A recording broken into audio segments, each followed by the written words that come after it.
CST, un sujet auquel Olivier Véran n'allait naturellement pas échapper. Invité de la matinale de France Info ce mardi 17 avril, le porte-parole du gouvernement a été interrogé sur l'allocution télévisée du président de la République, qui s'est tenue la veille depuis le palais de l'Élysée.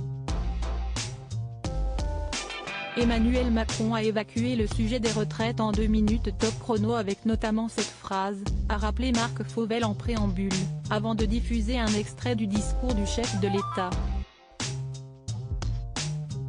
Cette réforme est-elle acceptée? À l'évidence, non. Plus généralement, CST, une colère qui cesse s'exprimer. Personne et surtout pas moi ne peut rester sourd à cette revendication de justice sociale et de rénovation de notre vie démocratique, a notamment affirmé le locataire de l'Élysée.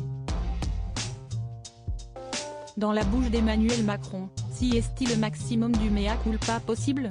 C'est interrogé le journaliste de France Info, Cash, face à Olivier Véran. Ce que le président dit, CST, qu'il y a une aspiration qui a été entendue à travers le mouvement social à une plus juste répartition de l'effort, à un plus juste partage de l'effort. CST aussi ça qu'on a entendu, a tenté de temporiser le porte-parole du gouvernement. Ce n'est pas là-dessus qu'ont manifesté des millions de personnes, a rebondi Marc Fauvel. Eh bien si, il y a des gens qui ont manifesté parce qu'ils veulent quelque chose qui soit plus juste dans le partage, a maintenu Olivier Véran. Et de souligner, ce que nous disons aux Français, CST, qu'on entend ce message. Suffisant pour éteindre la colère populaire qui se fait ressentir dans les rues depuis que la réforme des retraites a été promulguée? Rien n'est moins sûr. Supérieur à découvrir les ministres du gouvernement borgny Olivier Véran embarrassé face à Salia Braclia lors de son passage sur France Info. Olivier Véran a été interrogé sur d'autres sujets, comme le projet de loi portant sur le bien vieillir. Pour rappel, la députée Renaissance de Haute-Garonne Monique Iborra a annoncé à l'AFP son refus de porter et de voter une proposition de loi de la majorité dédiée au bien vieillir, dénonçant le manque d'ambition du texte, qui a par ailleurs été suspendu. Ça coûte trop cher les vieux? On peut le dire comme ça?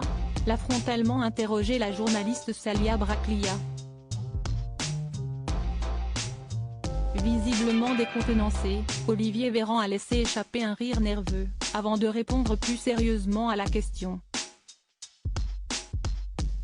Je crois que si est-il la première fois, en plus de 10 ans de député, qu'on a voté et déterminé un budget, avant de déterminer la manière dont on allait le dépenser. On a fait ça dans le quinquennat précédent, si est-il ce qu'on appelle la 5e branche de la Sécu, a détaillé l'ancien ministre de la Santé. 2,5 milliards d'euros de plus à partir de 2024, et au total 10 milliards d'euros par an de plus de dépenses pour les personnes âgées en perte d'autonomie dans notre pays. Ça veut bien dire qu'on a pris à bras le corps et en anticipation ce sujet du bien vieillir, a estimé le porte-parole du gouvernement. Crédit photo, capture d'écran France Info.